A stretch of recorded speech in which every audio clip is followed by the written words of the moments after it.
Okay, Michael, let's talk generally about your practice. We're sitting here in the annex space at the moment, which has a lot of your resources around you. Is this quite unique to have this in an exhibition of your work, to have this sort of the first time you've done it?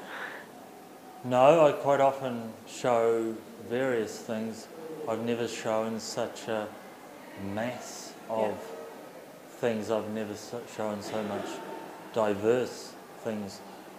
I have shown things usually restricted to one project, but this is not, and it is not ordered in terms of projects either, because I don't really believe my job is to curate people through my life.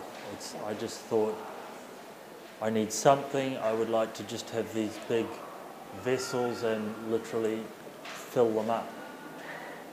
And there are two vessels. There's one which is moustaches and beards, and one which is non-moustaches and non-beards. Is that correct? This is titled Moustaches and Beards. This is titled Not Moustaches and Not Beards. And they are from the Introduction film being screened downstairs. And they are, well, inspired by Choo Choo, if you like. Okay. They are from his book, which also, the very book of Choo Choo's with the title Introduction is right behind here. Is that the one with the green cover? The green behind here.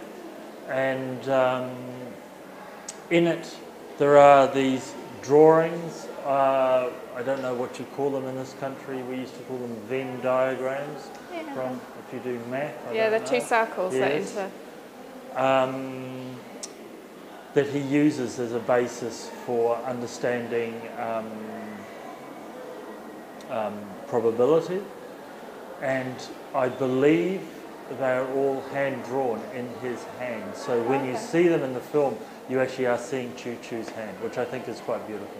But yes, these here are, if you like, the beards and moustaches and not beards and not moustaches. According to, not just Choo Choo, but the way that logic and probability works, this is one possible way to divide the universe. And just touching on what you mentioned earlier about how you didn't want to kind of compartmentalise the sort of the resources. I mean, I think that ties in obviously with a lot of your works, because there are a lot of stories that are interconnected and figures that reappear in various different works, so that you couldn't compartmentalize a lot of the resources anyway, or the research. No, but this is much more mixed than that. Yeah. In that it involves things that I had or made or owned or used 25 years ago, and so one of the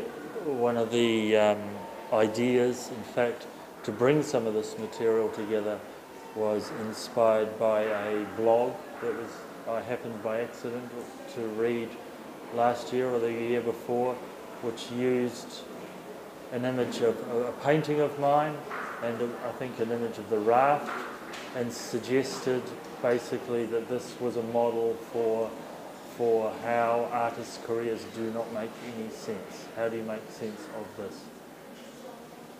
How did you feel about that?